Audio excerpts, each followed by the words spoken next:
That martial education, man. Mm-hmm. Yeah. How do you think they're going to do versus Georgia? I'd be Well, happy they if they went. beat the spread. I don't even know what the Hey, they spread went is. up. I don't know if they went up and beat Notre Dame a couple years ago. So who all knows? All right, so we're live on YouTube. Yay. Okay, so let me go back to Zoom, and then I can hit record. Hold on. Let me look at YouTube again to make sure. Okay, well, I'll have to wait till I hit this and make sure we're not like weirdly proportioned.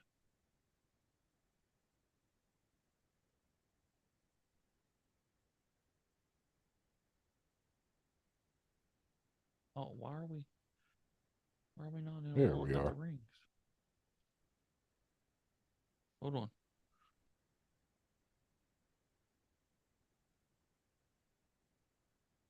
There, now let's look at YouTube and see if we're weird. It's gonna delay. Yep, for some reason you're.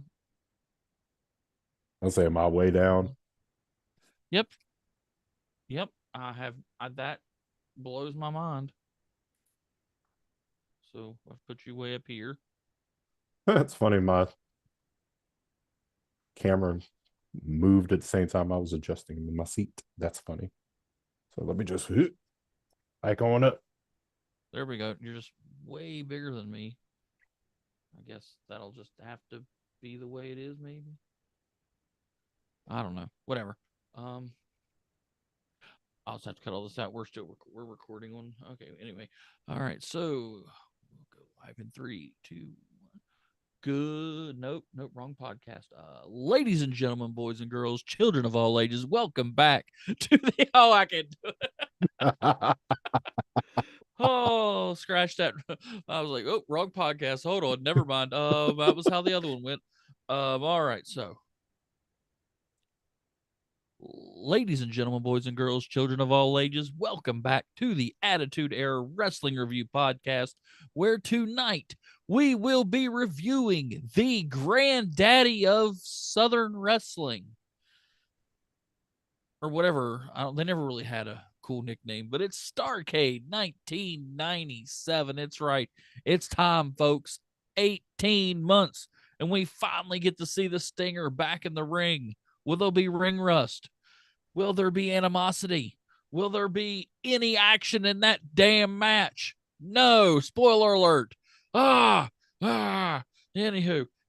Sorry, I'm all excited. I'm all jacked up on some Mountain Dew, and I've got caffeine rolling through my veins to try to get through this, because after last week's debacle of a Nitro, we've got finally the crown jewel of WCW. It is Starrcade 1997, December 29th, live from Washington, D.C. in the MCI Center. I think MCI is going the way of the dodo, but I'm going to stop talking and introduce ourselves. I am, of course, your 1, 2, 3 not tag team champion, armchair booker of the year, and as always, my tag team partner, Arnold. Arnold, how you doing? Arnold, you look great. Oh, well, thank you. Yeah, I'm doing fantastic. Yeah. Fun fact, this is actually, if I recall, the first event that was held at the newly opened MCI Center. For those Yeah, of you who half the don't know who toilets MCI is, ask your parents. half the toilets apparently didn't work because there was a lot of shit in the ring. Boom. Boom. Oh yeah, sorry to bury the lead. This was not a good pay-per-view, folks. No, no, it was It's a not. classic for all the wrong reasons. One of the matches didn't go on because somebody thought they was having a heart attack because they ate too many pot brownies. Did you know that one? Did you know that story? Well, I knew about the heart attack story, and Yeah, the yeah, Kevin Nash didn't show up because he thought he was having a heart attack because he ate little too many weed brownies. honestly, I figured it was Yeah. probably backstage politics in No, WCW. that's what I thought first, and I'm like, no. And he said it. I looked it up, and there's an interview where he finally admits that that's why he didn't show up to Starrcade '97. He went to the hospital because he thought he was having a heart attack. And we'll get that match later. I don't care if we do. But yeah, the MCI Center, where I believe at the time were they still the Bullets in 90? Mm, Yeah, they'd still been the Bullets in 97. I think it was their first year as the Wizards. Wizards. Okay, Mhm. yeah, yes, kids. The Wizards used to be called the Bullets, but they got changed because reasons. I mean, you still have, I don't know, the Bucks, and the Bucks deer kill people. So watching the Bucks will kill me, the young Bucks. Oh, saw one of the stupidest things I've ever seen in my life the other day. Oh yeah. It was from the last AW pay per view. It was one of those like over height choreographed comeback spots. Guy took a super kick. Did he sell it? Did he bump for it? No. Treated it like an Irish whip, bounced off the ropes and clotheslined the guy. How does that Yeah. work? AW logic. You know what it was? Did the other guy thigh slap? I'm pretty sure. Okay, I was gonna say if you did the thigh slap, now you should have fell. I don't even know who it was. It was, I don't know. It just made me laugh because I saw it, and it was like one of those where everybody's super kicking everybody, and this guy just takes one, bounces off the ropes and clotheslines again. I'm like, that's not. I just wanted to go like Han Solo. That's not how any of this works. Facts though. Uh, then I then I saw an interview with former WWE champion Jack Swagger running his mouth about Goldberg, saying that he sucked and could never do anything. And I commented, I'm not a big Goldberg fan, but he said he's tired of Goldberg just showing up and spearing and jackhammering and taking young guys spots, and he said nobody tunes in to watch that. Um Goldberg drew more in his little pinky than Jack Swagger ever has in his with his entire body. Yeah, I don't think I've ever tuned in to Raw or SmackDown or whatever, being like, "Oh man, who's Jack Swagger going up against tonight?" As or Jake Hager as he is now. Okay, or so when he was on AEW, does anybody care about this guy at all? The answer to that question is no. But everybody knows who Goldberg is. By God, Gilbert. Gilbert has drew more than Jack Swagger. Write that down. All right, but we are back to Starrcade 97, the MCI Center in Washington, D.C. Start off, we got Shivani, Mike Tenay, and Dusty Rhodes, baby, on commentary because Zabisco is in a match. Um, and Bobby Heenan apparently has now joined the NWO. I don't know, but it makes me laugh, and I love Dusty. Like this whole time, I it was one of the matches. I can't remember which one it was. It may have been this Dean Malenko Eddie Guerrero match, and he starts mocking Tanay. He's like, "Was that a what was that? Was that a flying?" I don't know. He starts just making stuff up. It was just hilarious because Tanay says all these weird, crazy names, and Mhm. you know, hold on. I just realized my grades are wrong because I divided wrong. Uh-oh. Okay, I'll have to do it. I'll do it again while you're talking. Um, Fair enough. all right. Um, all right. So we start the show with an awesome Sting vignette, which I believe you can find on YouTube somewhere. Mhm. Really well done, spooky, to the point. Really high production value for a wrestling vignette. Don't at me and go, oh my god, that's a really cheap. Well, yeah, but for wrestling in 1997, it was a well produced Oh yeah. thing. Uh, JJ Dillon tells us that the ref is to be drawn out of a hat. We'll find out who that is later. Okay. We also find out Kevin Nash is not going to be here. Kayfabe is, I don't know. And real reason is I'm having a heart attack. I'm way too stoned. Um, but in all fairness, his dad died of a heart attack when he was 8. So, in any way that happens, I would be having that checked out too. Mm-hmm. So let's go on to the first match. I'll let you. I'll let you take this one. All right. Well, we are off quick, fast, and in a hurry in this one. Starting off with a cruiserweight title match between the challenger, Dean Malenko, the man of 1,000 ice holds, taking on Mr. Eddie Guerrero, your cruiserweight champion. And the crowd was really hot for this one. Keep that in mind because we'll get back to that later. Um, Anytime Eddie Guerrero's back hit the mat, you hear a huge pop from the crowd. And and of course, Eddie does his Eddie thing. He takes a couple hits from Malenko and decides to take a powder. And comes back in. And we know Eddie Guerrero, man's on his knees begging, literally, please, come on, man. And then, of course, gets on the offensive there and goes to do his thing. And I did like how Eddie worked the leg there. And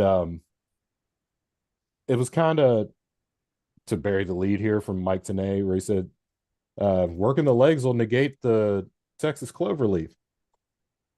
Why would you say that? That kind of bugged me a little bit, but bunch of near falls. As my notes were kind of all over the place. So I'm gonna apologize ahead of time, folks.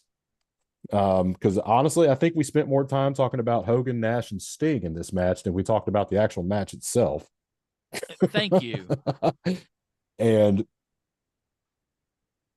of course, Eddie starts begging again, literally groveling Dean Malenko, like, trying to kiss his boots and whatnot. Comedy gold, good stuff. Dean's like, yeah, okay, here's a drop kick. Seems nice enough. And get a test of strength. Malenko gets Eddie's hands all the way down on the mat, gives him a good stomp, and then kicks him in the face. Dean's like, look, dude, I'm not here to play. I'm here to win. And Eddie gets back on the leg again on the outside. And then he did that spot with the steel steps up against the leg, against the ring post. Ouch. Like, that Yeah. was really well done. You got to trust who you're working with for that one. And then back inside, Eddie hits a huge power bomb on Dean Malenko, and that was only a 2 count. And I wrote down, I don't know what the move was called, but the move that Malenko did where he slammed Eddie, I don't know what it was called, but it looked I cool. know what you're talking about because I didn't know what to call it either. And for some odd reason, both guys tried to go for a top rope move and both failed miserably. And Malenko pops up, power bomb. We know what that means. It's time for the clover leaf. And Eddie's like, I got a better idea. How about a missile drop kick to the knee? Okay. Eddie goes back upstairs, frog splash, 1, 2, 3. Eddie retains the belt. This was a good night or a good match to start off the night. This gets the crowd into it. Malenko's a fan favorite. Eddie is a fan favorite for the wrong reason. And this was like the crowd was white hot. Both guys in this match can work. Beautifully put off, in my opinion. I gave it an A minus. Okay. That's not bad. That's not a bad grade. I'm a little higher than that, but I have one problem with this match, and it's not even that big of a deal. The end. He didn't just give him a frog splash. He gave him a frog splash to the knee. So if you're just going to hit the frog splash, you don't really need to get fancy because if you're hitting the knee, that's the setup. Just weaken the knee. then put him in something. Just hit the frog splash. Other than that, like you said, this was two guys who could go. They work well together. Eddie's got heel charisma just oozing out of every orifice. Malenko just has that stone face, not going to put up with your little face. And it just, they mesh well together. They work well together. Like I've always said, if Dean Malenko was 6 inches taller, he would have been a 10-time world champion just off his working ability alone. All he would have needed was a mouthpiece. But this was like, again, like you said, perfect way to start the show. Spoiler alert, all downhill from here. Mm-hmm. And it falls off a cliff fast. Anywho, I'll say before we move on, let's keep score here. Baby faces 0, heels 1. You'll see what I'm wait, getting at what'd here you? in a minute. Oh, okay.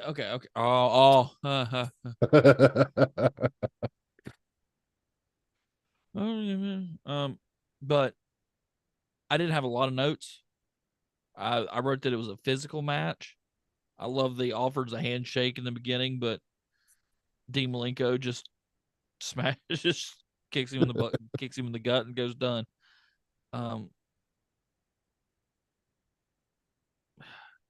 this was good. This was Mm-hmm. one of my favorite matches we've watched in a long time. You know me and Dean Malenko. I'm the same way with Eddie Guerrero. This was an A+ for me. I love this thing. Didn't take, like I said, I didn't take a lot of notes because I was too busy watching it. I've got lots of notes on everything else. Oh, so A+, A-. We're not that far off. All right, folks. Next was supposed to be Kevin Nash and the Giant, which think about how great that was going to be when it just comes out number 2 on your biggest card of the year. Oh, speaking, remember how we hated Nitro last week? And we said, if you can't have, don't have a 3-hour show, if you don't have 3 hours to fill it with, Mm-hmm. Nitro was longer than this pay-per-view. Mm-hmm. So don't have a 3-hour TV show before a 3-hour pay-per-view. Just don't ever. Talk about exhaustion. Oh, Scott Hall comes out, does his little survey thing. The good guys win another one, and by that I mean WCW like 10-1 on tonight. And then did you notice like they pulled in with like, I don't know what was going on in the crowd. They have to arrest somebody or what, but they pulled in like with the tightest shot on Scott Hall's face for a good 2 minutes while he was talking. I noticed Like that. it was so tight you couldn't see his chin or his hair. It was just his eyes, nose, and mouth. And I'm like, my God. Because at first I'm like, seriously, pull back, pull back. And I'm thinking, there's got to be like a streaker or something in the background that commentary is told, don't mention. We're not showing it. We're tight as we can get up Scott Hall's nose. And something had to happen there. I'd loved if anybody was there in the crowd. I would have loved to know what the hell happened back there, Right. because that's the only explanation I can get, unless it's just the most insane avant-garde decision to just to keep that tight on him. But yeah, that was funny. Um, he tells the crowd that Kevin Nash isn't here. He's not coming. Giant comes down and he does the what did I write? GGSP. What the heck? Ah.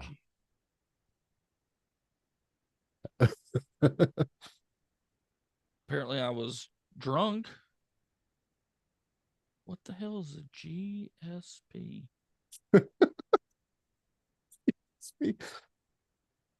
I don't know, but apparently that's what he did on Scott Hall. I'm having to go back and watch it and figure out what the hell that is.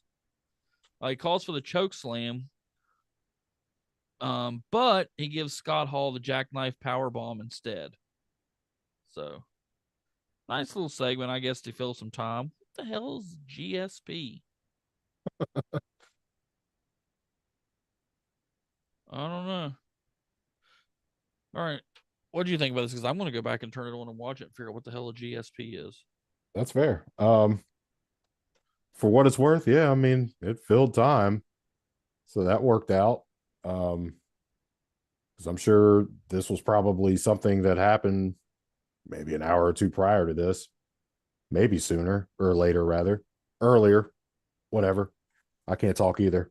But I think, I mean, in a way, this is probably their way of being like, crap, we need to figure something out, like for time here. And this seemed fair enough. Because I even put like Scott Hall's making his way to the ring, quote unquote, unannounced. And it's like, well, that makes sense. And um, it's kind of nice watching the Giant hit the jackknife power bomb on Scott Hall. That was funny. It's like poor Scott, man. But outside of that, like that's all this was really. Is like, well, this is where this match was gonna go, but can't do it. And it's like, okay, cool. Let's let these guys talk. I was trying to watch ahead and I'm like, when was their cruiserweight match? That's next year. I was on the wrong one.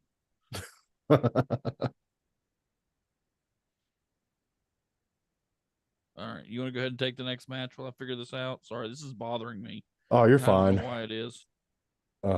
Guys, all right. So honestly, this is the match that I've been waiting for right here. Let me tell you. Gorilla Slam Press.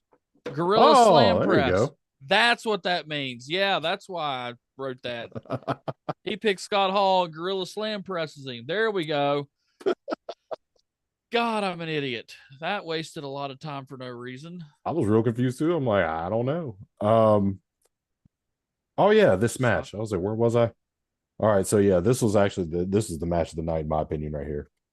This is Scott Steiner and Rick Steiner, the Steiner brothers, and Ray Traylor, taking on arguably the biggest names in WCW today. Scott Norton, you heard me right. Virgin, yeah, Virgin's on Starrcade, and Conan. Okay, so Virgin's coming down to the ring. Norton's coming down to the ring. Where's Conan? Well, I guess it's 3-on-2.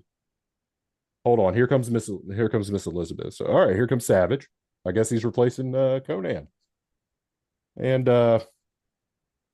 Macho takes his sweet time getting to the ring, arguing with all the WCW guys in the front row. So that was pretty cool. And we get Savage and Scott Steiner to start us off here, and they took up some more time. And I feel like they were probably like, guys, we need to try to waste a little bit of time here since we didn't have that match between Nash and the Giant. And Virgin decided to get involved with Savage, helping him beat up on Steiner a little bit. Norton gets in the ring, hits Steiner, I guess, with the Samoan drop. And Yeah, I love that. And they called it like a fireman carry drop. And I'm like, well, that hasn't been named yet. so, of course, here we are. You got your face in peril basically here. Savage gets back in. Steiner. I wrote Steiner instead of Scott, so I didn't get confused. So I'm like, what am I saying here? Savage gets a gorilla press slam, and the NWO guys decide to pop outside the ring a little bit, just kind of rethink their strategy. Sure. Then we get Norton versus Rick. Trailer gets in. I'm paraphrasing at this point because I took a lot of notes. And yeah, so we got Big Boss Man versus Virgil, like in 1997 at one point in the match. Who would have Yep. thought? And Scott Steiner gets in. big belly to belly on Virgin. Then they tagged Ray Trailer back in for some reason. Virgin got thrown all over the ring, and I was there for I wrote that. He was it. bumping like a Super Bowl in this match. Yeah, He's he like, by was. God, I'm in the ring in a pay-per-view. I'm going to take every bump you would like me to take. Mm-hmm. And did just that. And Yeah, at some oh, he point, did. Rick gets in, cleans house. We get a DDT off the top rope. Which that was pretty dope. I like that. Yep. Norton hits the save. We get a Frankensteiner. Savage saves Virgin from getting pinned. Elbow drop by Savage to secure the win for his two NWO B team compatriots. Now, riddle me this. You got your tag team champions, right? You got Mm-hmm. Scott and Rick, right? You have the fake tag team champions in Hall and Nash. So I get the whole Nash Giant thing, whatever. And let's say hypothetically, Nash is there tonight. Why not have them be like, oh, y'all been parading these belts around for the last like 4 months at this point. Why don't we, y'all want the real ones, come take them. Ooh, that would make a better match. Oh, You don't have your tag team champions job to Virgin and Scott Norton. absolutely. The only thing I can figure out that they didn't want Savage to lose for some reason, because he was a last minute um addition to this match. Conan had a personal tragedy. I'll leave it at that, Mm, and a legit reason he couldn't leave Mexico, um, which I don't blame him 100%. I 100% back Conan for staying. Oh well, it's been 20 some years, I'm sure, but he knows if you haven't. Um, his girlfriend or wife at the time had a miscarriage, and he stayed in Mexico with her. Don't mm, blame him a bit, but mm, I guess I don't know if it'd have been the same ending, but I owe myself $20 because the first thing I wrote when I looked at the people, I said, "Well, $20 says Virgil takes the pin." Nope, mm. because after taking a top rope DDT and a Frankensteiner, they still lose. Yeah. I don't like the booking. I don't like the match at all, really. Like you said, there's no reason if you're going to have your tag team champions on the show, just put them in a tag match. Why is this a 6-man tag? Nobody cares about Ray Trailer. Just put the Steiners and versus Norton and Macho and have them win. Have Norton screw up. Right. It's that simple. And Yeah. you have them job out to these guys. Like, no disrespect to Scott Norton, No, but but he's not upper echelon NWO. He's still Goon Squad. mm-hmm, exactly. What'd you say you gave this one? Oh, I didn't give my grade yet. I gave it a D for Oh, disappointing. okay. I was a little higher on it. Because in the ring, and like we said a second ago, props to Virgin for bouncing. Just he made the Steiners look like $1 million at the beginning. Mm-hmm. Because I mean, he was every arm bar, every punch. He was flip flop. I'm not talking like Shawn Michaels SummerSlam flip flopping. He was legit like Mm-hmm. nice selling. Um, but I mean, I don't like the booking, but what was in the ring wasn't terrible. Um, I gave it a C plus. So I mean, we're a little far off, but uh, I, it wasn't terrible. It wasn't terrible. I was it wasn't terrible. Like the in ring stuff was nice. I enjoyed the in ring stuff. It's the in ring stuff that saved it from an F. Like That's I graded this, I'll be honest, on the booking. Like I this I was totally I get that. outrageous, egregious even. Yep, I don't blame you at all on that. All right, so next we find out that Tricky Nick Patrick will ref the main event, and everybody's pissed because he used to be the NWO ref like a year and a half ago. Remember that storyline? Oh yeah. All right. So now we come to the first main event that we've all been waiting for. No, I'm just kidding. We have Jack Swagger's arch nemesis, Goldberg, who apparently sucks and could never draw a dime, versus Mongo McMichael. And this match, Arnold, this one, this would have been great. And I use that full on. Could have been a great match if it wasn't for one thing: that absolutely pointless, ridiculous, stupendous table spot. Why did they have to? Why? Why was that there? If you take that whole table spot out and just have Goldberg work the back, that's all you got to do. And that makes Goldberg look better too than just knocking him through a table. Mm-hmm. What we're saying, folks, this was a back and forth match. Um, Goldberg started early by meeting Mongo halfway down the ramp. I even wrote, "There's a table there for some reason." Uh, Goldberg with oh,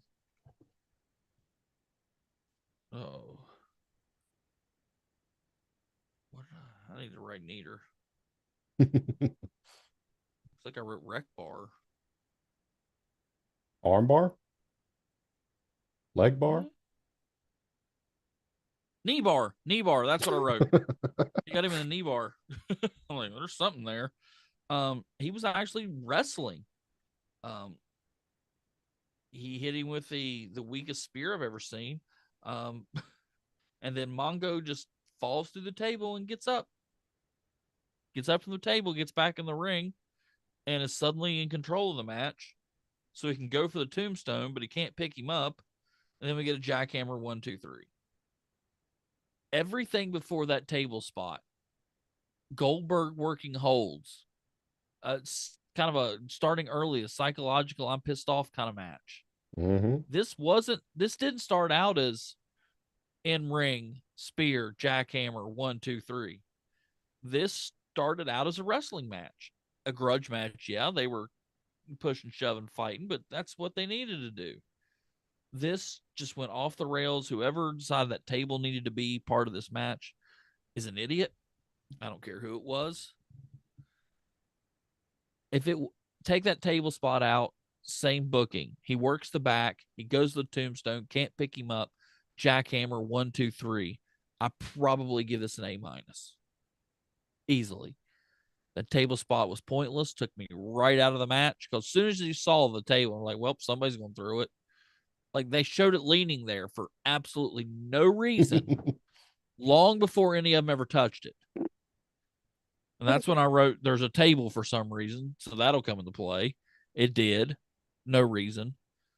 Yeah, I'd probably A minus without the table spot, but that took me so far out of the match and was just so pointless.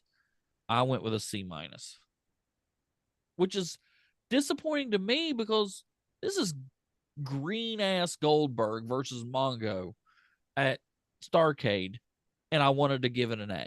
I wanted to, but whoever put together the match is a moron. Yeah, and I don't know what it is. I was like, maybe it's just me, but I was just like, I feel like I've noticed a change in Mongo. Like, or maybe it's just more glaring. I don't know. But dude just seemed kind of like that right there. There we go. Can't see my finger.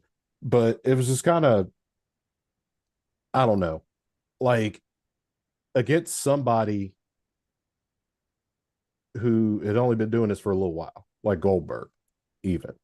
Not saying that you needed to go above and beyond, but you've been here for a minute. You should have an idea of what you're doing by now. And my thing is, going through a table and then just bouncing up like nothing happened, like you just tripped. Like, oh, who put this table here? Let me hop back in the ring. Um, like we're trying to make Goldberg look tough here. That doesn't make him look tough. you know, and kind of made me chuckle. The crowd started chanting ECW as soon as he went through the table. That was funny. I noticed that too. As I soon as it was to EC Dub, EC Dub. was like, all right, trying to get the crowd back into it. Um, then of course there was I'm going for the tombstone. Oh, ow, my back. Goldberg's like, well, how about a jackhammer instead? So okay, cool. That'll help the Goldberg's still back. undefeated. Um, kind of hoping the Mongo experiment is almost over in WCW. That's just me. Like the man accomplished a lot on the football field, and I will give Mongo McMichael credit for that. Give him kudos, sir. Thank you for But putting him in the Hall of Fame. mm-hmm, Finally, but like it just I don't know. It just didn't translate well to me. Like the look, absolutely. I'm not gonna walk up on a dude that looks like Mongo in a dark alley, but it takes more than the look. he could have been. He could have been good, not great, maybe great, depending who you put him with, in a tag team with somebody. Somebody who could go in, bump like crazy. Mongo comes in for the save, cleans house, they win. A good another a baby face tag team. I think he could have been pretty successful. I'm I can trying to see figure out that. who you put him. I'm just spitballing here. Him somehow him and a babyface Alex Wright in a tag team. Hmm. Alex Wright's a little tall, but he's still got that lanky. He could bounce around and still, Right. but that's just spitballing. I'm sure we can figure out somebody else too, but That'd be yeah, interesting. but yeah, I don't think we got long for. I don't know when Mongo. I'd have to look it up. I think he leaves in late '98, early '99. Hey, we're almost to '98. Woo! Mm-hmm. But I ended up giving this one a C minus. Like I had a D plus, and I was like, yeah, I'll be nice here because like I'm with you. Like Goldberg was like working in this one, so I'm like, Yes. okay, so it bumped it up a little bit. I mean, I'm not saying he was Lou Thez in there, but he was at least doing some holds and things like that. Mm-hmm. Um, I also gave it a C minus. Like I said, did I say that earlier? I can't remember. Maybe. Maybe. Anyway, I wanted to give it an A, and if it wouldn't have been for that table spot, I would have. Yeah, they got a higher grade. Yeah. All right, Arnold, we'll move on. And if you can tell me what happened in my notes next, I will give you nothing because it's going to be easy to guess. Fair enough. Um, we'll set it up. Raven's here. So that's good. All right. Finally getting our match with Raven and Benoit.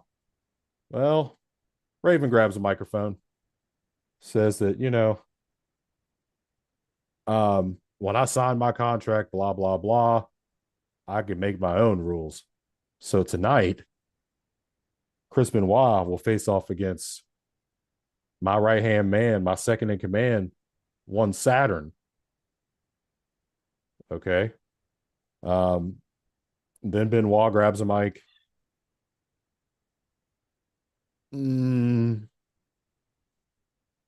Mm, anyway, dude lets his moves do the talking, and I'm okay with that. Just don't put a mic in that man's face. Um, yeah. So we get Saturn versus Benoit, so no Raven again. Hmm.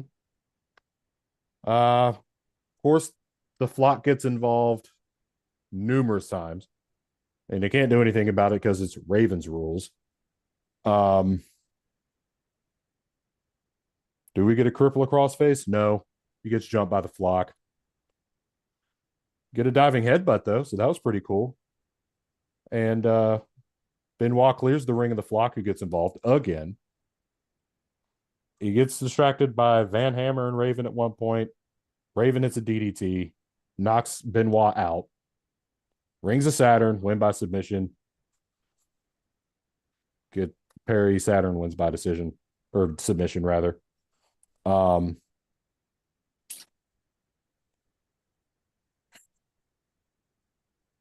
okay, the match itself between Saturn and Benoit was a good match. Both guys can work. And I think they have worked together in ECW previously. So that helps. But why did you bother to show up if you weren't going to wrestle? Why are you still getting involved and you decided not to wrestle? And why did we put Saturn over Benoit? I don't think Benoit has he beaten. Well, he's beaten people in the flock, I guess. But I mean, that's if the match finishes. If it doesn't finish, it's usually a DQ. Like, if you want to put, you know, if you want to do all this and then against all odds, Benoit hits the crossface, Perry Saturn taps, and then whatever happens after that, so all right, cool. The flock's getting her comeuppance. I beat your second in command. I want you next, Raven. Um, like to me, that had made more sense because it's like you just kind of made Benoit like it's like, okay, It's I just don't making care him about look like this. an idiot. Yeah, that's exactly it. And that that kind of took me out of it because it's like I'm sitting there watching this, like, okay, these guys are getting involved. Benoit's, he's doing his thing. He's trying to handle these guys. Crowd's getting into it. Like, I'm like, all right, cool. This might be it. He beat Saturn. He wants Raven. No fans or buts. But then I got swerved. And I don't think we needed Saturn to go over here. That should have been Benoit, and that would have set up the match with Raven finally, hopefully. Um, but again, the in ring, I think I did this one more on in ring than I did booking. And I actually ended up giving it a C plus. Okay. Do you know what mine says? I want to say either incomplete or F. Here's what I wrote. Raven refuses to wrestle. Benoit says Saturn will do it. Fast forward F. Fair enough. Now, I don't care that Raven is legit hurt here with an inflamed pancreas and can't wrestle. Then don't put it on the show. I'm sick and tired of week after week of teasing this match. I don't want to see it now. I don't care. Nah. I'm not even going to care when they do wrestle now. I'm done because it's not going to be on pay per view, which, again, not Raven's fault, but keep this angle off TV for a while, then bring it back or scrap it because it can't happen. But the flock beating down Benoit, why does he? I'm sorry, this isn't baby face resilience. Look at him come back week after week. No, this is stupidity at that point. When it's 7-on-1 and you either A, can't or B, won't get somebody to help you, this is Ray Traylor with better talent. Yep. This is the exact same situation Ray Traylor has with the NWO. Let's just keep coming back for more and watch the idiot try to grab the sucker from the bear trap. Oh, F. because I think Goldberg might have been working as a heel at this time. So no baby faces have won a match so far.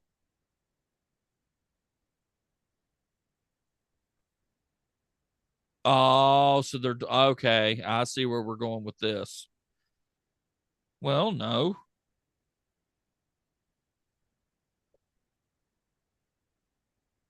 Well, I guess, well, no. All right, well, let's see if we can keep up that trend. Let's move on.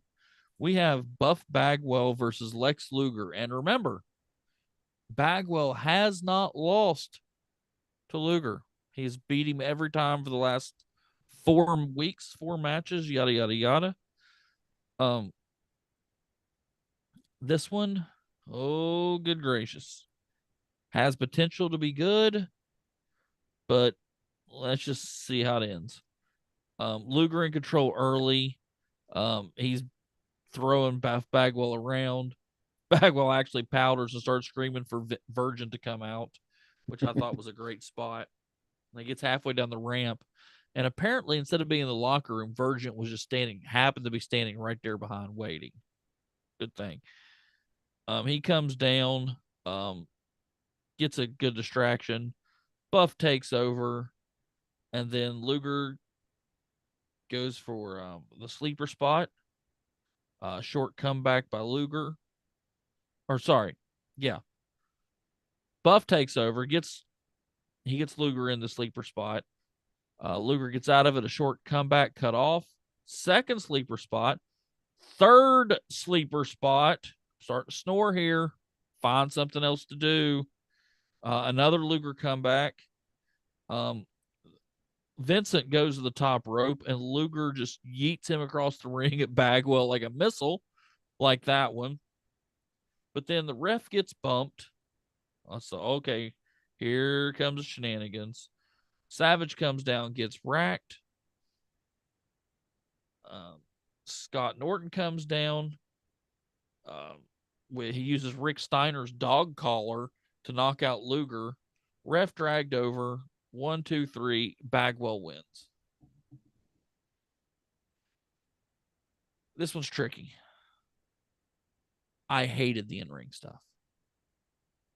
The 6.5 minute with the sleeper spots. Don't know why they kept going back to it. It's not one of their finishers. If this would have been what Piper, I'd understood it. That's what he was using for a finish.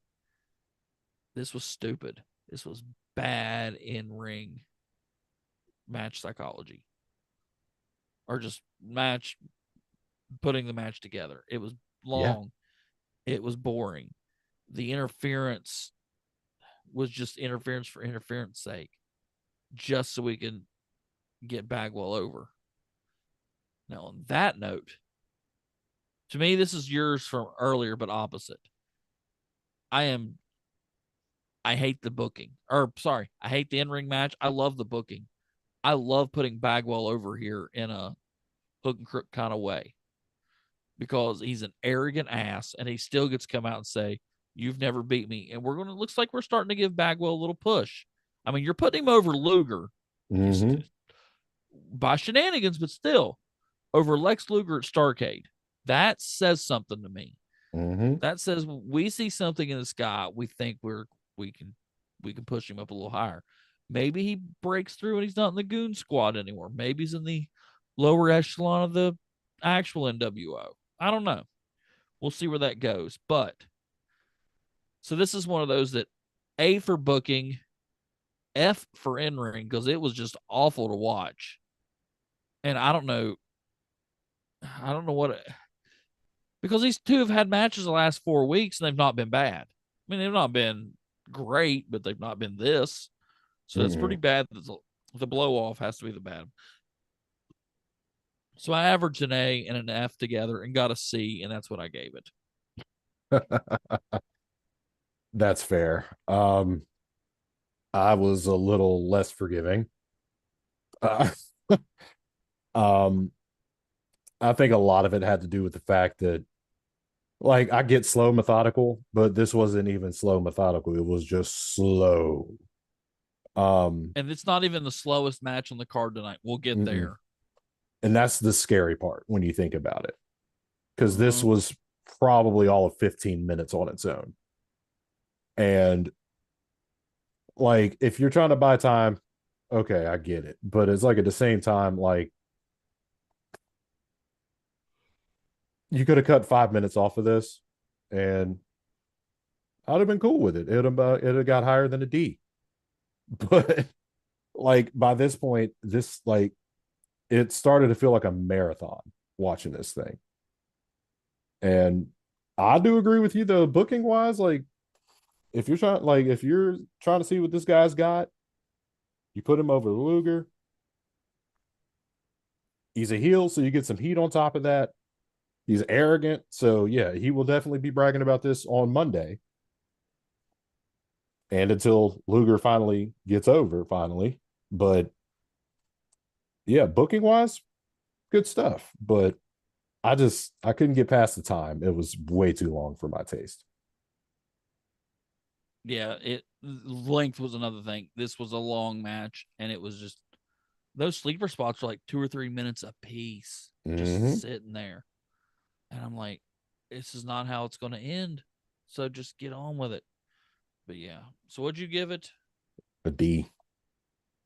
Man, you hated this thing a lot worse than I did. That's okay. That's okay. I think we might bounce back on the next one. Tell us about the next match. Oh, he'll win again Mm-hmm. too. Yep. We're like, yeah, we're well over an hour into this, and a babyface hasn't won yet.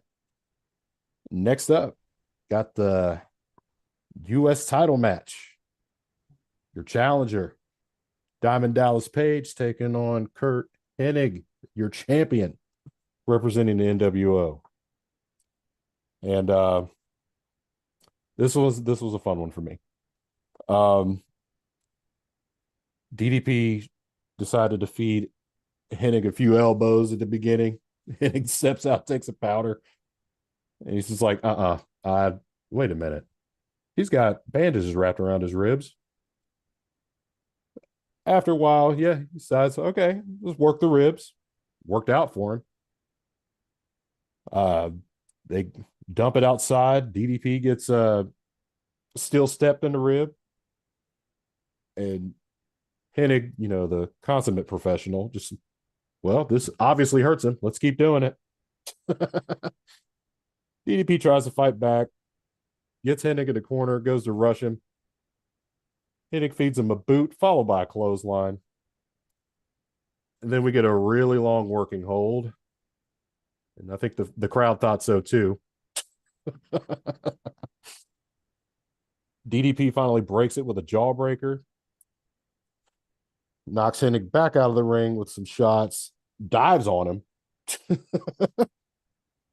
And then DDP, he tries to climb back in the ring. DDP grabs his legs and makes a wish on the ring post. that's that's where it was. That's where Dusty goes, Mike, today, what do we call that move right there? Is that the sliding the star? I don't remember what the heck he called it, but it was something like that. That was funny. And DDP calls for the diamond cutter. Hennig blocks it, hits the Hennig press, or goes for the Hennig press.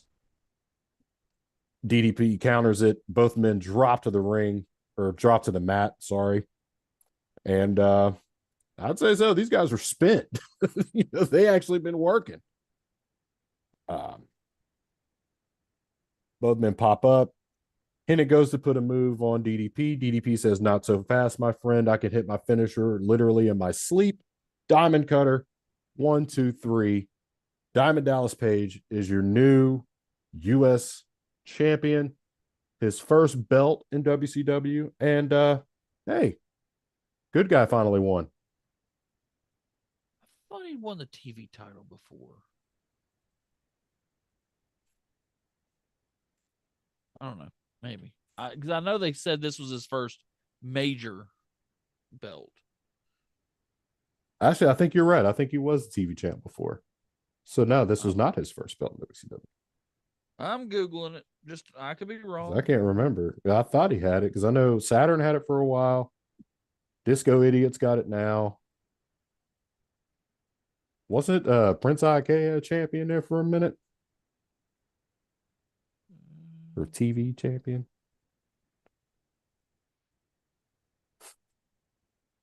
It doesn't say when it was. I'm not going through his whole biography to figure out when it was. Um, I thought he won. I thought he won the TV title in like 95 or 96. I'll say, yeah, I can't remember. Yes. Here. What year is this? I'm under. Oh, wait, hold on. 93. 95. He won the TV championship. He beat the Renegade. So yeah. So this is his first major title, but not first championship. Ah, Okay. But I mean, the TV title in 1995. He beat the Renegade. and I believe he lost it to Johnny B. Bad. So it tells you where it was on the card Hmm. and how far DDPs came. Oh yeah. But sorry, I mean I interrupted there. Oh no, you're good. Um, I actually lost my train of thought. Oh no, I didn't. I gave this one a B. I was impressed with this one. Um, was it a little sloppy? Sure, but again, I'm wondering at this point now if it's a time thing. They're probably trying to buy time, which I don't Yeah, blame them because you are down a match. So I figured, yeah, it's probably a time thing. And honestly, I'll like this match anyway. Like DDP, yeah, he's a little older, got in because he knew a guy. Fantastic stuff, though. Like, obviously, the guy was there to learn well, because, I mean, he went from, beating the Renegade for a TV title in 95 to, you know, duking it up with some of the top guys in 97 and yeah, even and before. you could tell that this U.S. title is just a stop. Mm-hmm. He's got a rocket shoved up his ass going up the card, Oh, yeah, big time. and And putting him over a guy like Hennig, who, he's been around the business for a long time now, was big in the other company, and come over here and he's doing the thing. I mean, dude's held the belt for a while now. So up until tonight. But like I said, was it a little sloppy? Yeah, but that was a time thing. Like I said, it wasn't enough to affect my grade at all. And no, we got our it's first babyface win. yeah. I'd say that was on purpose, just to pop this one a little higher, make it feel a little more special. Mm-hmm. Um, the timing to me, the end, it seemed like I don't know if they were wanting it just to feel like it came out of nowhere because bam, he hit the diamond cutter out of nowhere, but it just felt a little rushed. I don't know. Like somebody said, "All right, we got to go home." Bam, done. Um, I like the match though. I love watching Father Mitchell in the crowd talk to Alex Wright. That was hilarious. And yes, Mm-hmm. I know it's James Vander Beek or whatever, Berg or whatever, but to me, he'll always be Father Mitchell. I am sorry. That's one of the greatest wrestling characters ever. So yeah, I was picturing him trying to recruit Alex Wright over to like his demonic satanic cult, and I was laughing. Um, this uh the only thing this had a potential to me, but when he was working the back and the ribs and it never really came to anything toward the end of the match. Right. Like if it had been he went to go for the diamond cutter, but oh my back, my ribs, and then hit it later. But that just was like, okay, you did that for no payoff, so whatever. But I do love the fact that he won with like the around the world diamond cutter. Mm-hmm. That was nice. I love that he left through the crowd. That was pretty cool. Um, Overall, I enjoyed this one, especially after the stinkers and stinkers and stinkers we had gotten through over the last hour to get here. I'm not gonna lie, I couldn't watch this in one time. I was watching this like, well, I was going to finish it yesterday and my electricity was out. So thank you, Tree, for falling and saving me from that for another day. But like I started watching this, I think on Saturday or Sunday, and we just was watch like two matches or match and just go, oh my god, I can't watch anymore. This is just so bad. But this one, I'm like, okay, this is good. We'll go ahead and finish it from here. And then we're like, next in our, I also don't like the order of the matches. No. This next one should not have been the next next to last match. It should have. I think what we just watched should have been the co-main event because, and we still could have kept with the whole no baby faces won because let's be honest, there is no winner in this match, and I'll get to that, and that's a lot of my gripe with this one.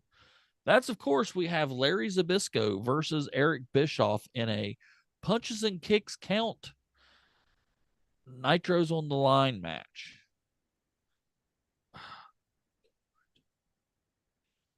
Lots of dancing, shaking around at the beginning by Bischoff. Won't get in there. And I'll say what, I don't know how long Zabisco's been out or how old he is at this point, but he's either he knew this was coming for a while and got in shape. He's in pretty good condition for this match. Mm-hmm. Oh yeah. I mean, Bischoff too, but he's a lot younger. Um, uh, I'm looking at my grade on this, and the more I'm going to talk about it, the more I'm going to. No, I can't do that. I can't give it what I gave it. I'm changing it. I'm taking it down a whole letter grade because I'm going to sit there and talk myself out of it because it's pissing me off just sitting there and think about it. Bret Hart's Bret Hart is a special referee, and he's supposed to be straight down the middle. I'm going to call it right down the middle. Spends the entire match not calling it down the middle, calling it 100% toward Eric Bischoff. Won't let Zabisco do anything in the corner or uh, says his sleeper holds or choke holds and makes him get rid of them. It was just blatant. It was just blatant. I'm calling it the wrong way. I'm calling it straight for the NWO. I'm like, which would have been fine if you didn't get to the ending. And okay, we'll get there. I love the rope a dope spot by Zabisco where he just stands there and covers up and lets Bischoff wear himself out. Hilarious. Um, uh, props to Bischoff for taking some suplexes. Nice. And he did bump a little bit. And then we'll get to the finish. Zabisco goes to put him in the tree of woe. Bret Hart stops him. Nope, won't let that happen. And while he's doing that, Scott Hall loads his boot with a metal brick, silver brickish like little thing. So Zabisco turns around and he eats a kick to the head, knocks him out. One little problem with that. You can blatantly watch whatever was in the boot fly to about row 27C up in the rafters. Even Bret Hart looked at it going, uh-oh, that ain't supposed to happen. But yet Zabisco sold it like he was kicked in the head because he didn't know. He's probably the only one that didn't see it. This, and then he knocks him out. Bret Hart then punches Bischoff. Sharpshooter on Scott Hall. Zabisco gets back up, chokes Bischoff with his black belt. Bret Hart raises Zabisco's hand. Maybe he saw the foreign object and called a DQ.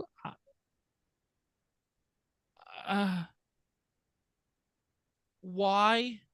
No, that's I'm marking my grade down again. We're going lower.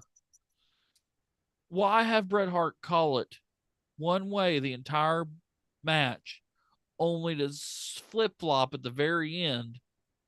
Because got to throw a swerve in there, bro. And we don't even have that jackass in this company yet. This makes absolutely no sense. There's no winner to this match. Zabisco never pinned him. Bischoff never tapped out. It's got to be a DQ. That's the only thing that makes sense. That he saw the loaded boot, and then but he never called for the bell right then. I don't know what I must have had some of those brownies of Kevin Nash's because I originally gave this a C minus, and I'm sitting here talking myself down to an F.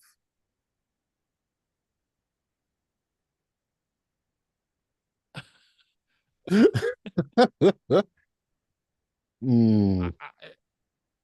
This made in ring. It was crap. It's Bischoff. Zabisco did what he did, what he could. I mean, he got some nice suplexes on him.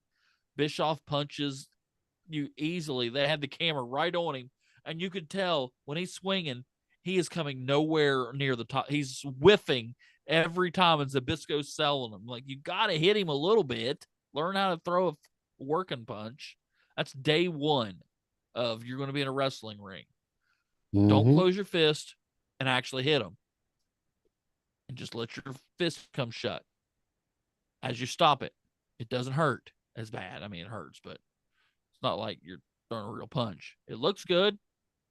Learn to do that, Bischoff, in 1997, because this match, can I go lower than an F? Can I give it a G Sure. for god Absolutely. awful?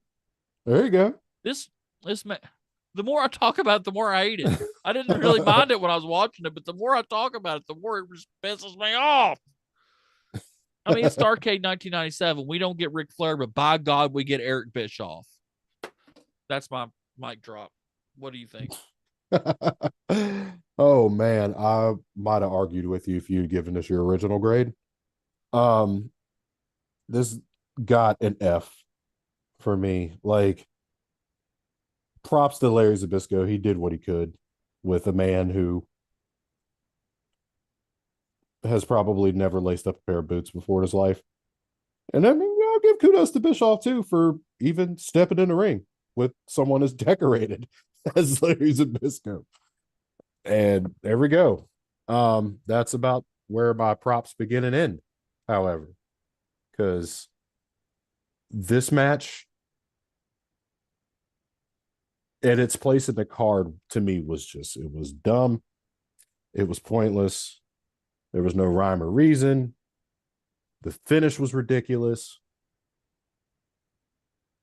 Like, you had two very capable wrestlers who were also involved in this match. Like, Starrcade would have been a perfect debut for Bret Hart in ring. Oh yeah, and we used him as a ref twice. And he was a special referee for a match that was for all the marbles, I guess, for Nitro or something. And we didn't get we got a finish, I guess. But I don't know about you. I Where? don't recall hearing a bell. There was no bell, there was no pin, no No, yeah, standing 10 count. Oh, just all right, it's over. He wins. What? all right, this is Um, about ready to get an H for horse shit. I I'm was gonna going say, down the like, alphabet. they could have, like, I mean, you could have set something up. Like, I mean, even if Brett doesn't have a match, just have him get involved in something else that's not this. Or, Something. or, or Zabisco apparently still has a little left in the tank. Why is this not just Zabisco versus Scott Hall? Why is Bischoff on Starrcade in the penultimate main event? Mm-hmm. There's just a lot wrong with this. All right, this is getting an I for I don't know and I don't care. We're already down to I, and that's not incomplete. That is just I don't give a rat's ass at this point. I like that grade. That is awesome. But yeah, this was just a pointless match. Speaking of pointless matches, um, I went first. You can go first on this one. All Give right, me. ladies and I mean, gentlemen. I will say that I think we all know this match. The has been talked about to death, but if you haven't heard about it, listen to it now. If you have heard about it, listen to us, and we're gonna maybe say something different. So yeah, we got our main event of the evening. The main event to end the year for WCW, or at least the pay-per-view year, because they still got Monday. We got for the World Heavyweight Championship, the challenger, man they call Sting, taking on Hollywood Hulk Hogan, brother. I gotta say, I did like the lightning and the voiceover stuff for Sting's entrance. Oh, That was awesome. the production of this, amazing. Mm-hmm. And that's the cool thing. Everything up until After the bell rings. after all this time, seeing him zip line or come down from the rafters, just watching him just slowly make his way to the ring. I'm like, ooh, this is finna be good. I don't think he ever blinked either. Mm-mm. I was like, nah, I like this thing. um, I didn't even get to the match yet, but I do have a gripe about entrances. I get why Hogan came down first, considering the whole production thing for Sting, but why did Hogan just kind of do do do do yeah, brother, on his way to the ring? You've been avoiding Sting for how long now? You should have been back. I'll pay you, brother. Come to the ring with me, brother. You know, you should be begging basically, because anytime Sting pops up, you run with your Yeah, tail between Doug your legs. Dillinger should have been pushing him to the ring, like, get in there. Mm-hmm. That's and for me, it's like, all right, like Hogan, he'd been avoiding him. It's like now it's like, whoa, whoa, whoa, man. Like, nah, you got defend your title. You've been sitting on it for the last year and a half. Defend it. Um, anyway, the stare down. I'm like, okay, maybe this is gonna be good. We finally get these two in the ring, one on one, mano y mano. Um, we still staring each other down, guys. A slap. That's all we get in 2 minutes. Okay. Anyway, Sting hits a big right hand. Hogan misses 3 elbow drops in a row and then gets a drop kick. That Sting. drop kick, did you notice the pop from the crowd? Sorry to Mm-hmm. interrupt. Oh, That yeah. was the biggest pop of that was the biggest because he drop kicked Hogan out of the ring, and the crowd freaking blew the roof off the place for that. Mm-hmm. What could Yeah. have been this match? And that's, Sorry. oh, you're fine. Drop kicks in, and then Sting just stands there and stares at Hogan, which, if you're going for like a dramatic effect or something, all right, cool. I've been waiting on this for you forever, and just like, I guess stalk my prey here. I guess. Um, Look, I done lost. Oh, okay, here we go. All right, we're back in the ring, and you can audibly hear the crowd start to chant "boring." So yeah,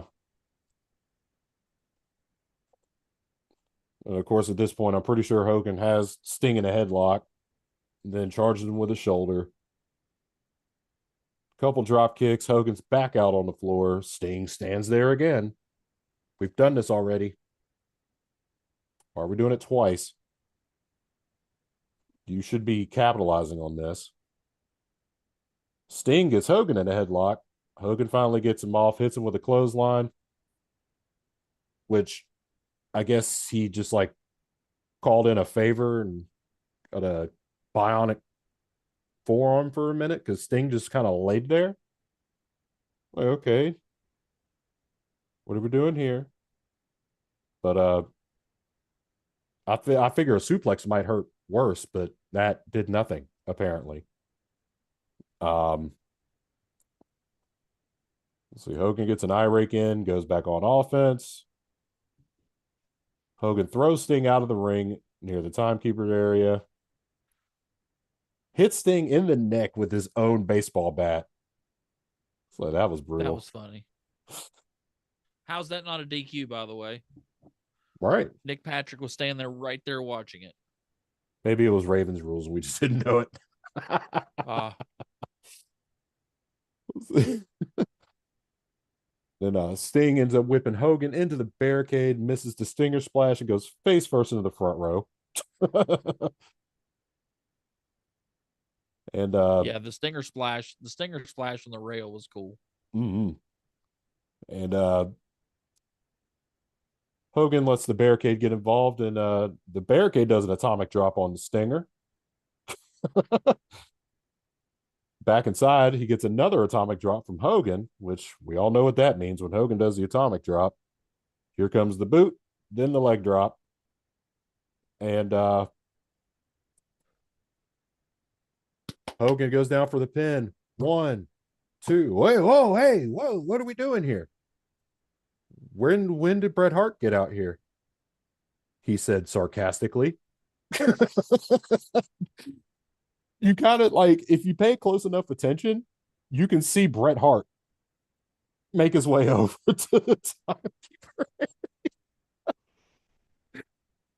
And he decided this match wasn't over. So Nick Patrick's like, hey man, like, what are you doing? Shut up, Nick Patrick. Nick Track, he does his ref flop. The best in the business, in my opinion. And Stinger splash in the corner. Here comes the NWO.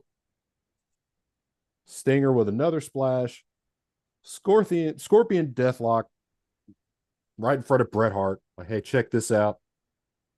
And Sting apparently wins by submission. Um, you were a special guest referee for one match, and suddenly you were a sanctioned WCW referee.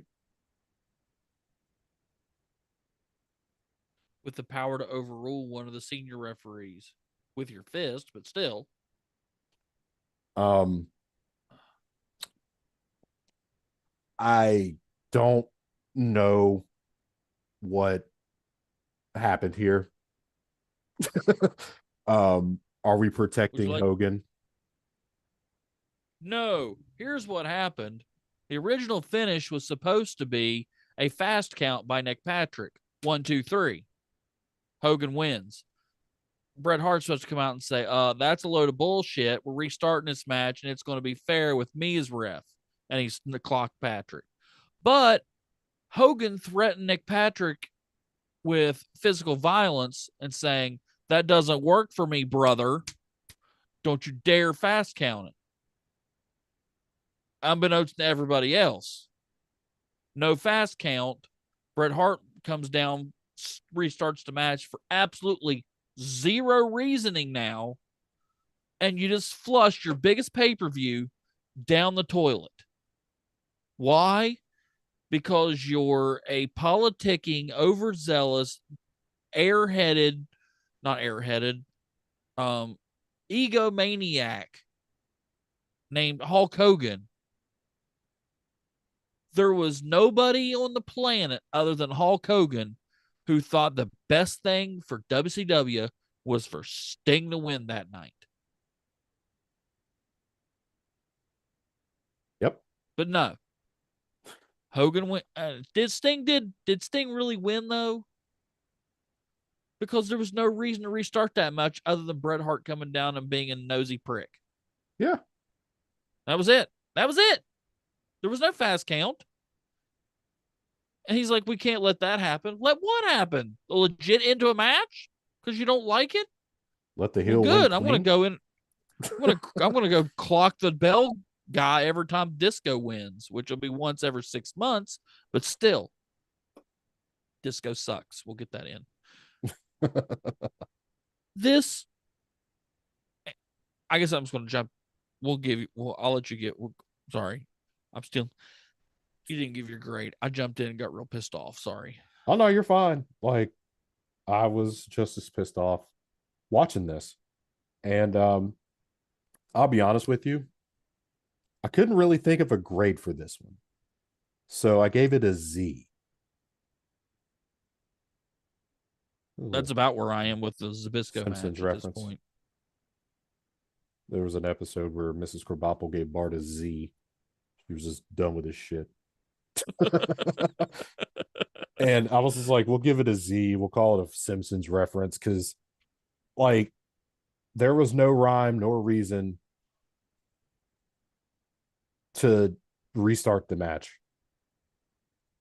There just wasn't. And I'll be honest with you, this wouldn't have gotten higher than a C for me anyway if the finish would have happened the way it happened or the way it was supposed to happen or should have happened, honestly. Um, okay, so maybe we'll have a fighting champion now. Maybe. We'll see how long he keeps the belt. Remember, Hogan still has creative control. Yeah, good Oh, point. This, let's finish aside. This match was atrocious. It was slow. Like, I thought at the beginning, I'm like, this is a slow start. This is going, let's start slow and then we'll ramp it up a little bit and then we'll just boom, boom, boom, pop out a finish. That would have Mm-hmm. been fine. But no, it started off slow. It got slower. I literally wrote in my notes, if this match was any slower, they'd be going in reverse. I mean, it was just move, stand, punch, stand, drop kick, stare. I get what they were trying for. And then if it would have been on Nitro and it would have been like a dust up spot, not the match, it might have worked. It did not work here. And then we get to the finish. The no fast count. Bret Hart looking like an idiot on his first day. So you've buried two things right there. You've buried your top two baby faces Mm-hmm. quickly. Well, I can't put Bret Hart above DDP at this point. You've buried two of your top baby faces in Bret Hart and Sting because Sting's not a legit champion. He legit got pinned. Mm-hmm. And so he's not really legit. Oh my gosh, I'm just, oh, wait, blood pressure's going up, blood pressure's down. This, the only thing I liked about this match was the whole locker room coming in and picking Sting up on his back. Wait, Right. no, I didn't like that because that's exactly what they did with Luger, and Luger lost it a week later. So I'm just assuming Sting's going to lose it in a week. Can't argue with that. You gave this a Z. What's lower than Z? Double Z? Maybe. Z minus? But I legit gave it an F without the Simpsons reference. This was dumb. It was stupid. There was nothing. If the finish was what it was supposed to be with the fast count, the restart, Sting winning, I probably given it a C just because the in ring stuff was so garbage. That original finish, Hogan gets protected as a heel. But then here's another point. What do we just do to Nick Patrick? Do we have to ship him back as the NWO ref? To Hogan's credit, at least now he can still be a ref. He's like, I didn't fast count. What are you talking about? Watch the video. Mm-hmm. But this was just, honest to God, this was 2000, 2001 WCW 4 years early. Some of the exact same stuff that's going to flush this company in the toilet in 4 years, you're seeing already in 1997 when it was at its heyday. It's supposed to be at the height, and you can already see the cracks in the armor. Um, yeah. Sting's champ. Yay. We'll see how long. So that means we're getting Sting versus Scott Hall at whatever it is, Super Brawl in February. Something like that. Yeah, Super Brawl. Woo! Yay. This whole pay per view had two watchable matches and a whole bunch of garbage. And this is Starrcade we're talking about. Mm-hmm. This isn't Battle Bowl 1997 or Sold Out 1997. That's SOULD out. Not ED. Sorry, ED. I don't have ED. I'm just saying. SOULED. Sorry. Anywho, I'm rambling. That's the end of this pay per view. God, I just want it to be over. Final grades of the pay per view. And remember, Nitro sucked too. This averaged out to a D plus. That is damning for a company. Mm-hmm. A D plus on your biggest show of the year. I mean, my God. There was the Malenko Guerrero match. Great. A plus. The DDP Kurt Hennig match, which I don't know if I ever gave my grade for, but it was a B plus. Those were the only two watchable matches. There was one where I literally fast forwarded through the entire segment because I'm tired of it. I've seen it so much. There was the last two matches had the finishes botched beyond belief. By the same guy. Almost. Well, yeah, I mean, kind of, yeah. Now I want to know something. That whatever was stuffed in his shoe, it flew up in the audience. Did it hit somebody?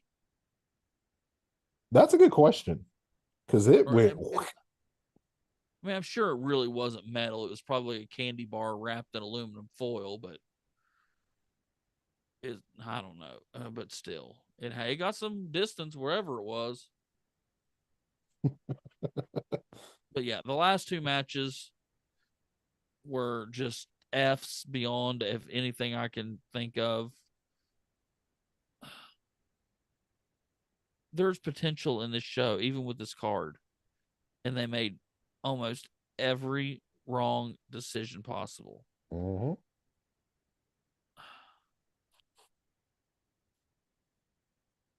I can't I can't explain it. I don't understand what their thinking was. Like this might be a fun thing. Just let's rebook Starrcade 97 because it's terrible. Terrible, terrible, terrible. So yeah, like I said, this got a D minus. That is so close. I mean, it was so close to an F that I almost just chose to round down, but I didn't. I gave it a little bit. But this show is a stinker. It's a travesty. Honestly. Like you said, this is your like big one. And this fell flat. Like had a couple bright spots, but overall it fell flat. Um I ended up giving the show overall a D. And it kind of felt a little insulting. It's like I'd say this is probably what, $40 in 97. Yeah, And probably. you want me to pay $50 for what I just watched? No, because I would have been calling my cable provider like, hey, can I get that $40 back in a credit or something? And then you Yep. go on about what you just watched, and they're like, okay, you're 37 or something. I don't know. But this the show itself felt like an extension of what we saw in Macon 6 days earlier. Like Yes. it was Yes. just drawn out. It was long. It felt long. The crowd was dead after hour one until they obviously Sting comes out. They pop for that. They pop for DDP. We get pops, but overall the crowd's fairly quiet. EC Um, dub. EC dub. But um, then your main event, if you've got your main event in a pay per view, and there is a boring, boring chant, you have screwed up on a mhm. level that is so almost impossible to do that it's funny. Yeah, it I'm takes a not lot laughing. to get that on your main event. That takes a lot. And this is one of those like situations where I mean, I'm sure we're all familiar with like the rise and fall of WCW. And like you said, we're starting to see cracks in the armor. And we are starting to see honestly, in my opinion, like you were starting to be able to see that the inmates are running the asylum right now with Yep. just some of the matches that were booked. Some made sense, others were kind of like, why are we even doing this? Your main event, yes, it was just weird. It was just weird. And 98 is going to be an interesting year. Like if this is where you leave off in 97, like we got to see something different in 98. I will say though, like seeing the red NWO on Scott Hall's sleeve on his outsider shirt, that was kind of cool. Hope we see more Yeah. of that. Oh yeah, like maybe a whole separate red and black NWO. That'd be kind of cool. That'd be sick. Yeah, we'll see. We'll see. Mhm. So you gave it a D. I gave it a D minus. This was so bad. Just and this is I mean, this is Starrcade. This would be like WrestleMania just and WrestleMania's been bad. I don't know if it's ever been this bad. Not that I can think of. Maybe three. Yeah, three with the out in the Coliseum, or was that two? With Hogan and Ono, Yoko. Oh, that was it wasn't It's three. three. So three was Three. at Three was a Pontiac dig. Silverdome. So it's two. Might have been two. Wait, Yokozuna? Yeah. Oh, that was oh God. Because wasn't that the same night that he wrestled Bret Hart too? Oh no, or Yeah, then Yoko did Hogan comes out and with challenges a him and then black steals eye. the belt. Yeah. Um, nine? Because I think that was like New Nine. Generation. Yeah, that's right. That was nine. Because yeah, that was a Caesar's Palace Yeah. Why did I say out three? Vegas. God, I was way off. Three was the one where they did different venues, wasn't it? Two, because I think it was in like New York Two. and like LA or something. Detroit and LA. It was something like that. I don't know. I'm tired. It's 9 o'clock. I've been up since 4. That's in New Um, York, yeah. I bet Detroit, but yeah, like yeah, that what anywho. politics in But hand. yeah, and who's at the center of that one? Shocker. Mr. Hogan. Terry, stop screwing up pay-per-views. Anywho, um, yeah. I meant to say it earlier. We talked about DDP. As of filming, he had a heart procedure this morning. Get well soon, Mr. Page. I know we make fun of you a lot, but we do like your work. It's me. It's me. It's DDP yoga. Anywho, Hey, so but seriously, in all seriousness, we wish him the best. Um, that being said, Arnold, if somebody wants to disagree with us and say that this was the greatest pay per view they've ever watched, where can they send us a message and tell us? oh, that's a good question. They'd probably be doing so via a institution of some sort, but they can reach out to us at AEWR316 at gmail.com. Leave us a message on the YouTube page. Videos. These come. Actually, this will be up immediately because we're live streaming on YouTube right now. So, but you won't be able to see it live if you're listening to this on our podcast because this was a few days ago. Yeah. Hello from the past. The Facebook page. I'm going to get a chance to do that soon. I swear. I just haven't got a chance to set it up. Then that would be another way we can interact. You can tell us what you think. If you want to send in a grade for a match or a show, email it to us. Feel free. We'll read it. We'll read your review on the air. Yeah. If you want to come on and be a guest, be our guest. Be our guest. Be our guest. Sorry. Anyhow, um, you know, yeah, I might have sang that in yeah, high school choir. yeah. We did Lion King. Um, let's see. Was there anything else? Oh, next week's show will not be a review. This is news to Arnold because I'm going out of town this weekend and I don't have time to watch a show. So we're going to do kind of an end of the year ranking of wrestlers. We'll do probably the top 10, but we're going to do it in a different way. I don't want to tell Arnold because I want him to do it off the top of his head. I don't want him to have, because if it's one of those things, if he overthinks it, it'll be pointless. But if he does it spontaneously, it'll be work. So tune in for that.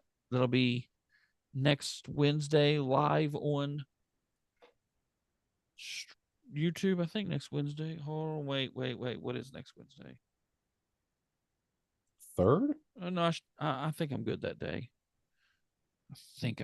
I've got a lot of sports events coming up that I've got to go shoot for photography. So, um, we might be doing some different days on YouTube. But hey, just check the YouTube, and if I know it's coming up, I will schedule a live video. I'll start trying to do that more. Other than that, I think we're done. Pretty long review, I was but like, it was yeah. Starrcade, and it sucked. It was Starrcade, and it sucked. You know how hard it is to say that? Starrcade, and it sucks. Ugh, I hate saying that. But we did. It did. Arnold, I'm rambling. Take us home. Uh, put the podcast in a chin lock real quick. To the moon. Ladies and gentlemen, that was Starrcade, 1997, WCW, live from the then newly minted MCI Center. Pew, pew, pew, pew. Shoot me. It's over. I have been the man with the velvet vocal cords, Arnold, and with me, as always, my tag team partner, your three-time, that's right, Tree of them, three-time, maybe four, we'll see. Armchair Booker of the Year, the Big Drewski. And we are lying on our backs, staring up at the lights. Hold on, working hold. Okay, now we're looking at the Hey, lights. hey, hey, hey, hey, hey, hey, stop. You doing the ending doesn't work for me. 1, 2, 3. Peace. That was perfect. I just thought of that. I'm like, yes, I'll mock Hogan. That is the perfect ending to that. I will give you a heads up as far as next week or Wednesday. Um, I will most likely be at my girl's, so unless I remember to actually pack up my camera and make sure her cat does not eat my cord, then I may not have a camera. Oh, that's fine. Actually, that'll work perfectly because I'll be like sharing the screen with the what we're doing. I can't tell you Oh, because I really do is really is one of those things that I'm going to do my best not to think of it and try to do it spontaneously, but I can legit make sure you do it spontaneously. okay, So fair it's an enough. idea I stole from another podcast actually, which is weird. It's not a wrestling podcast either, which is doubly weird. But you'll just have to wait and see. All Okie right. dokie. Well, I'm going to. All right. Well, I will get off here and I'll try to get this up tomorrow. Bye, YouTube. Oh, yeah. Sorry. Forgot to turn off YouTube. Bye, YouTube.